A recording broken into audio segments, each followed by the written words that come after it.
With regard to Class 1 and 2 e-bikes, which are the two slower models of e-bikes, or less powerful, we recommend it that the ordinance says wherever bicycles are permitted under state law and private, or I won't say private, but the owner of a particular path, like walking path, riding path, where they're allowed, bicycles, Class 1 and 2 e-bikes may be allowed as well. And that's in line with the state law too. So I think there was discussion on the Great Western Trail for potentially prohibiting the usage of e-bikes, or maybe even certain classes of e-bikes.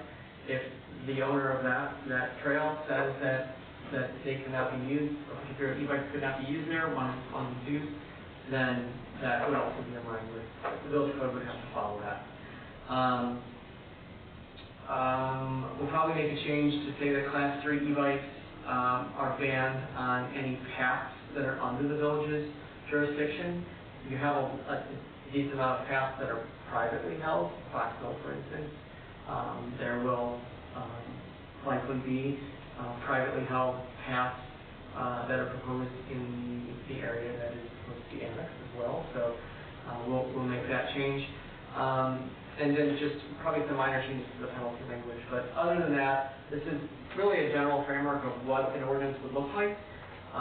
It does not make much change at all from what the state law says.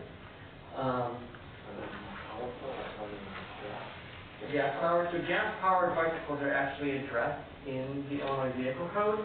And they have particular provisions that the restrictions of where they can be used as well. We haven't really had many. I've not seen a community that has adopted local restrictions on gas-powered bicycles. It hasn't called them out specifically in the local code because they're not as big. They haven't been as big of a current concern. These types of devices have exploded, for lack of a better word, in their usage. So they're being called out more and more often in local code. Almost every village code, whether home rule or not home rule, typically has a statement at the beginning of the traffic section or the police section that says the village adopts the Illinois Vehicle Code, as a whole. And then if the village wants to write a local citation to their own adjudication, and they're allowed to, it's not considered a moving violation or a violation that would not have to go to circuit court, they can just write a local citation that would be subject to a fine and wouldn't go before a judge in circuit court. So, without this ordinance, you could still do that. This is really giving the village a local option to address any type of, let's say, nuisance activity without having to go to circuit court, utilizing officer resources to send them to circuit court, and giving residents or other users kind of an initial slap on the wrist, let's say. Maybe it's a warning and then a citation, but you're still not going into circuit court, you're not going before a judge, you're here before a hearing officer, where most times the penalties are a lot less severe. So, one other thing that was discussed that some departments have, actually a lot of departments have asked for are impoundment procedures. So, can we take a bike that is, let's say, a repeat offender? It's not in the vehicle code, and because you're not home rule, you can't add that. A home rule community likely could. But then again, if a device is used in a criminal situation, or there's a criminal act that is committed, then certainly that would provide a different avenue for the police department to confiscate that device. That's just from the legal aspect. If you have any other questions for myself or for the chief? Before we have discussion, Chief, would you like to add anything? Yeah, real quick. I'd like to thank Attorney Forte for helping with this. I don't want anyone to put too much thought into this because I think that me and Trustee Volker, we've discussed many different topics similar to this. I know what the Village of Campton Hills is. I know the makeup of the community. The officers know the makeup of the community. We have a lot of people, I don't care if it's golf carts, if it's ATVs, if it's dirt bikes, kids, adults, whatever, they go out and ride them. They know their neighbors don't have an issue with it. issue with it. We don't go until we're called. If there is a law broken, we have to address it. That doesn't mean we go out and we write a ticket or we impound scooters or whatever else there is. It's usually a pretty simple conversation with the parent to say, hey, this is what's going on, this is why it can't, and it usually gets corrected. We do need something in place, and I'm not going to do like I've seen a few municipalities around here say, we're not going to do nothing, we're going to educate. We're going to educate too, like we have flyers now that are made up for this that are going to go online. We will do education. We do it in traffic enforcement and that. Because we pull a car over, it doesn't mean we write them a citation. If I can get compliance on something, I will take that any day over a citation. So I don't want this to be like any overthinking going into it. This is not the Camden Hills Police going on patrol for children on their scooters. But like if anyone turns on the news every single day, almost now, from big towns to small towns, this is a serious problem. It's a serious problem here because I hate to say what's going to come next is someone's going to get seriously hurt because I watch it daily out here. I don't care if it's Fox Road. I don't care if it's 64. There's kids that are 12, 13 years old out here on bikes. These are 2 letters today that came in, had nothing to do with this meeting. Came in from residents again about e-bikes. Them on their horses on paths, and someone comes and you can't hear an e-bike. What do you do when you're on a path and you're walking and an e-bike comes up behind you at 20 miles an hour and you're on your horse or you're walking? You get hit by it. I can go on and on with them. So we need this in place, and as Carmen, the attorney Ortiz said, the big part is parental accountability. No, we don't want to go issue citations. But if we can go to mom and dad and say, here, your son was out doing this. Did you know your son did this? Like, he got seriously hurt or killed. Can we address it? Most parents are going to address that. That's what we want out of it. But we do need something in place, local ordinance-wise. If we get a repeat offender, which happens. It happens on dirt bikes, happens on four-wheelers, to say, here, okay, you're going to get a citation, but it's a local citation. You're not going to the clerk. You're not getting a citation like that. It gives us something to work with. So I just don't want anyone overthinking this. Thank you, Matt. That isn't what, I have plenty of other things to do, but it is a problem that needs to be addressed, just like every other community. And we'd like to address it before we have a serious injury or fatality. The biggest thing that has been requested of us is, at least from non-home rule municipalities, is to put something like this on the local books to address it locally. And the one thing that has, kind of stood out to me the most is in the scooter section, the state legislature felt it appropriate to make the minimum age 18 years. Whereas bicycle, class 3 bicycles, which class 3 bicycles can go fairly quick, is 16 years of age. This is right out of the state statute. So, if you look through the legislative history and the discussions on the floor, the thought was that scooters, especially electric scooters, are more likely to be driven by children, and more likely that they would be more familiar with a bicycle because they might have been riding one before. But a scooter, if you've ever stood on a scooter, I'm sure when children have scooters, to think about putting an electric motor on them, it's not very stable. So that's why the age was increased to 18 years. If there are any other questions, let us know. But I would suggest making the edits that I discussed at the outset, and we could bring up a further draft for another hearing for review in consideration. But the one last thing is, this would not prevent the use of these devices on private property. Whether it's your driveway, if you have a couple acres and you want to drive around the grass, things like that. This addresses the use of the village's making street systems, sidewalk systems, things like that. We just need direction. Do you want this on as an action item as it's been labeled and discussed, or do you want to discuss it one more time before we action it? Nick had a comment. I did. If I could get one comment in real quick. So in Camden Hills, a little different than a lot of towns where you have commuters, you have folks doing deliveries, you have adults riding these e-bikes. You have some, I see occasionally some up at Dairy Queen, but it's mostly kids riding around these bikes. And I, for one, really support these kids getting out safely, riding these bikes, and enjoying nature, enjoying the open spaces. And Carmen, you brought this up, but this was exactly my point. On 792F, the low-speed electric bicycles, you have to be 16 years of age. Unless I'm interpreting that wrong, whether or not we're going to, approach folks and ask them their age, just because they're riding a bike, I think we should be more realistic about who is going to be using the electric scooters and bicycles in our town, because it's primarily kids under 16 years of age.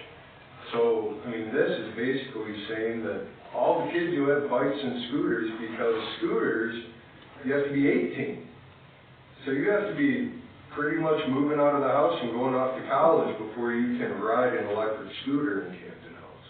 So outside of those things, I did look up, there are some manufacturer minimum age guidance. So, the lower speed electric scooters, 8 years, but some say 10 to 12. Commuter electric scooters are 16 and above. The low power class 1 and 2 e-bikes are 12 to 16. And then the higher speed are 16 years and older.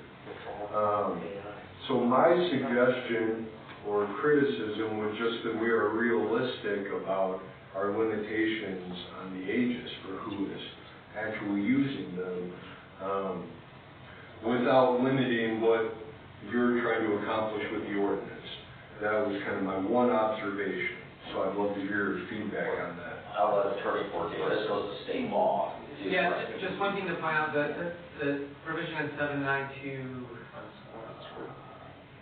792F. that's for class 3 electric bikes, that's the fastest one. Yeah. And those are approximately, I think it's 28 miles per hour. The class 1s and 2s have no restriction, and on the state law, there's no restriction on what age a rider can be or an operator can be. And you're right. Interestingly enough, the legislature didn't feel it appropriate to put different, speed provisions or class provisions on scooters. I think because they're classified differently, generally classified differently. The electric bicycles themselves have defined classes that are generally accepted by the manufacturers and then called out in the state legislature. So that's why the state legislature just adopted those 3. And you're right, some electric scooters are very slow. Some, when preparing this ordinance, we looked at some that can go almost 30 miles an hour. And they're, a foot forward and 2 small wheels and a handle. Like I said, in the legislative history, the legislators felt that 18 years was appropriate. Now, yeah, the village could be more restrictive. It couldn't be less restrictive. So you couldn't say 16 for a scooter, but you could say 20 for a scooter if you wanted to be.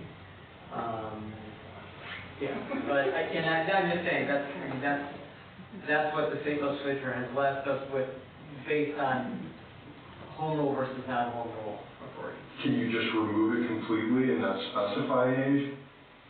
That would be less restrictive. Yeah. Right.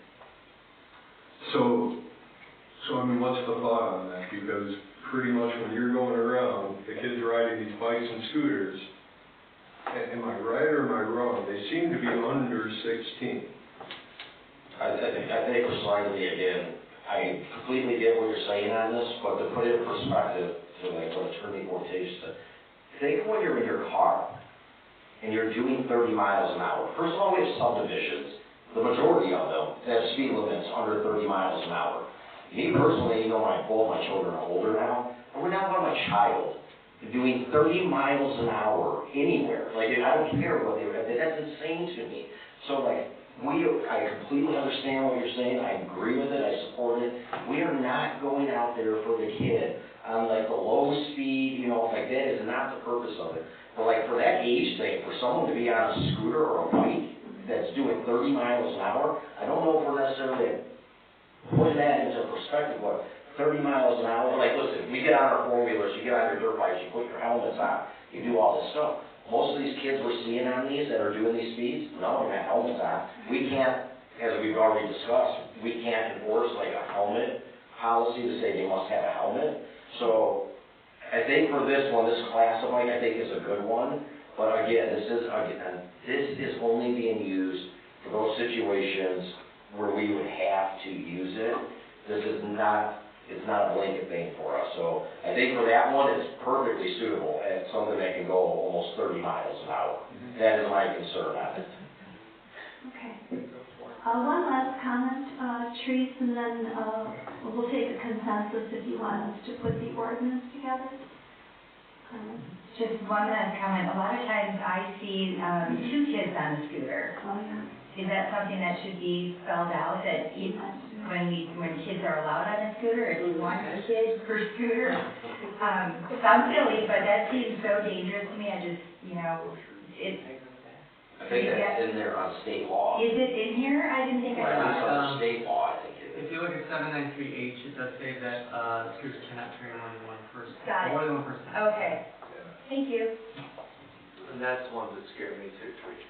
Yeah. I've seen all It is so dangerous. Do we have a consensus then to come back with an ordinance? We can review that. Yes. Yes. Okay, we'll move on to discussion C, ordinance amending the Hampton Hills Village Code regarding building permits. And we have a visitor from our Elburn Police Department. Fire. I'm sorry, Fire Department, Lisa, and she's the fire marshal. And if you want to come up and say a few words. Sure.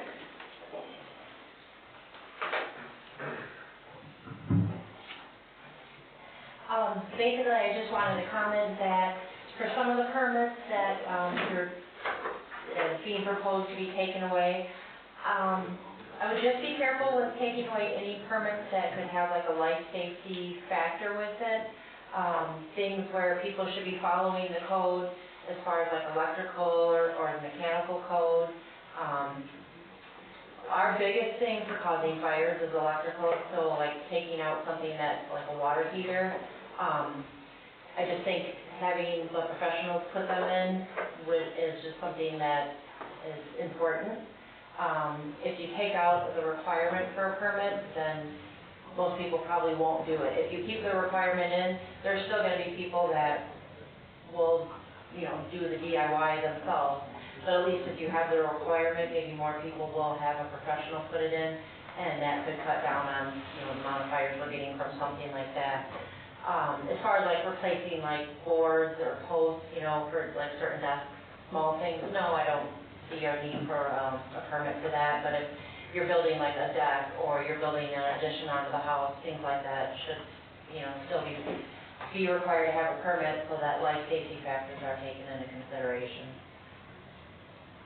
That was all I had to say. All right. Would you take questions? Any questions for Lisa? No? Okay. Well, thanks for being here. Sure. Appreciate it. All right.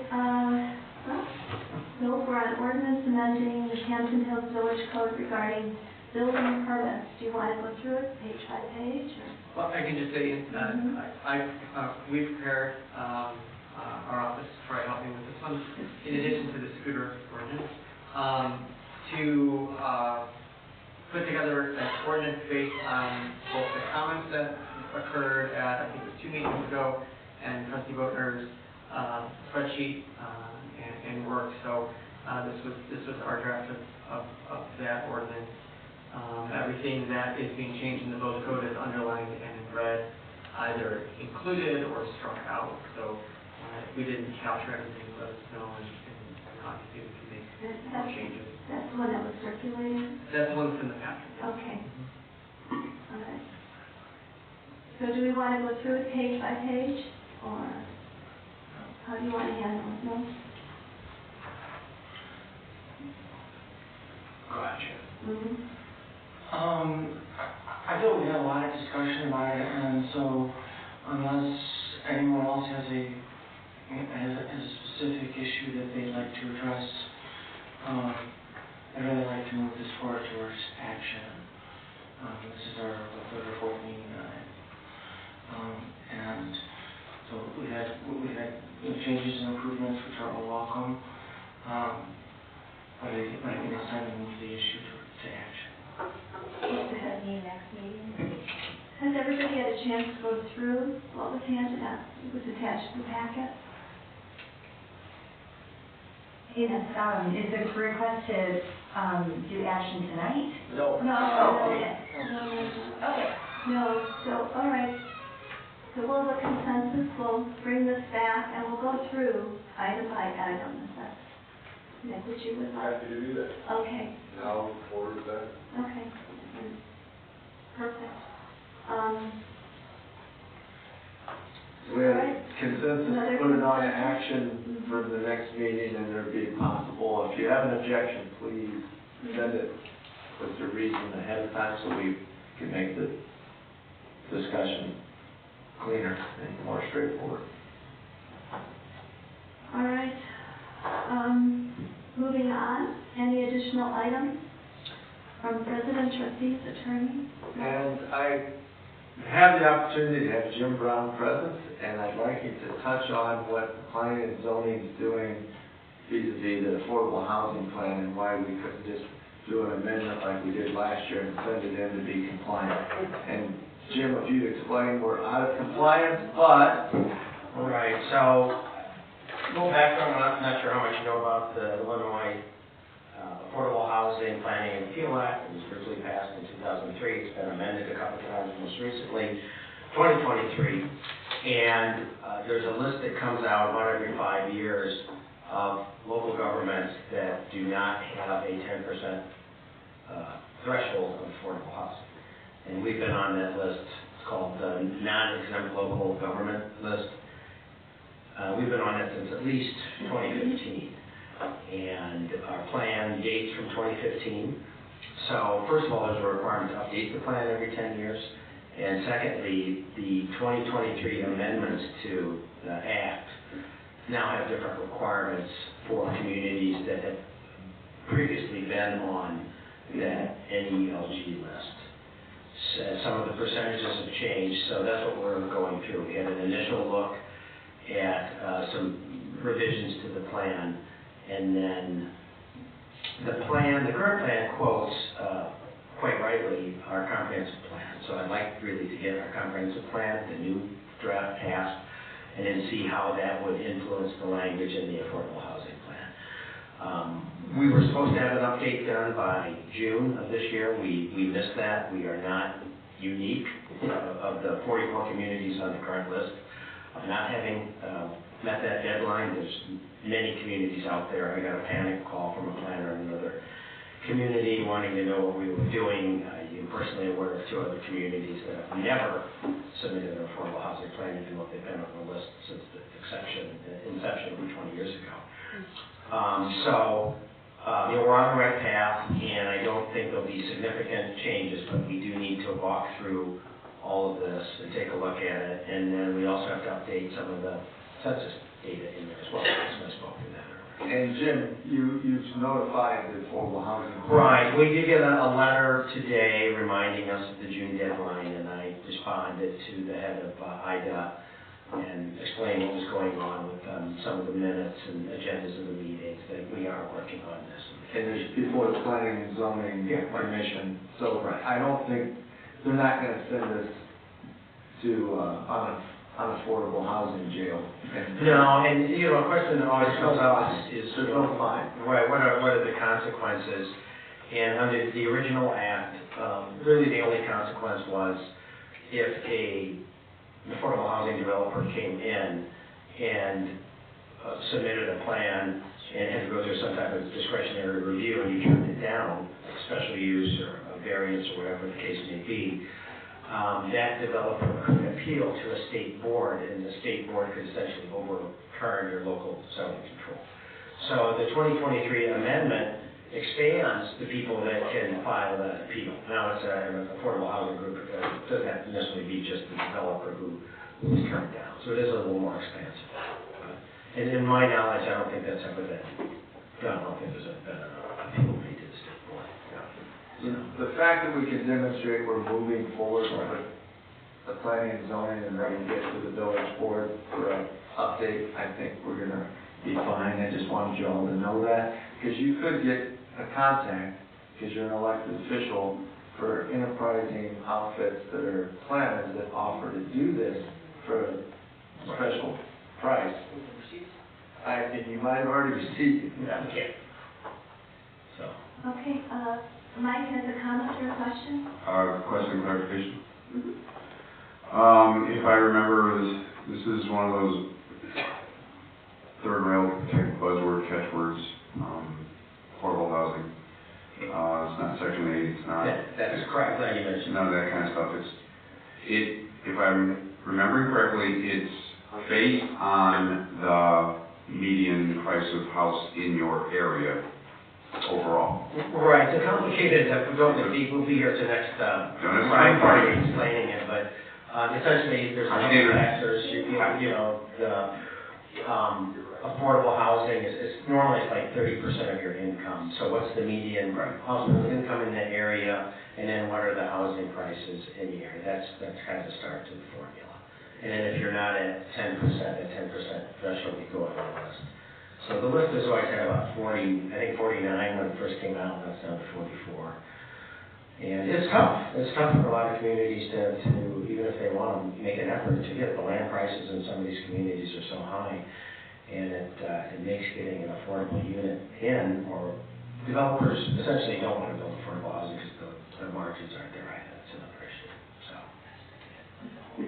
All right, thank you, Mike, and thank you, Jim. Carmen is going to talk a little bit about the grocery tax, which is another user fee. So as of January 1st of 2026, the state of Illinois is eliminating the statewide collection of the grocery tax. You've probably seen some news stories about it. It's the majority of the funds collected are passed through to local municipalities. This is another way that the village obtains revenue for its operation, not from a tax that is locally imposed. So while the legislature eliminated the statewide collection of this tax, it allowed for local municipalities to essentially just continue it through a local ordinance in the local village code, which would still be collected by the Illinois Department of Revenue and then passed down to the state. So over 100 municipalities have agreed to put such a local grocery tax in their village codes and send those to IDOR. If you want to continue to have no disruption of the village's share of what was the statewide, this would now be a local grocery tax. If you want to have no disruption of that collection and continue to get money beginning of next year, that would have to go to IDOR by October 1st. We'd have to approve it for the next meeting. I didn't believe that the village was looking to enact the tax, so we haven't brought it to you before then. But the ordinance is, we can't make any changes to it. It's already an IDOR-approved ordinance that the Illinois Municipal League created. The only thing I can do is put the village's name at the top of it.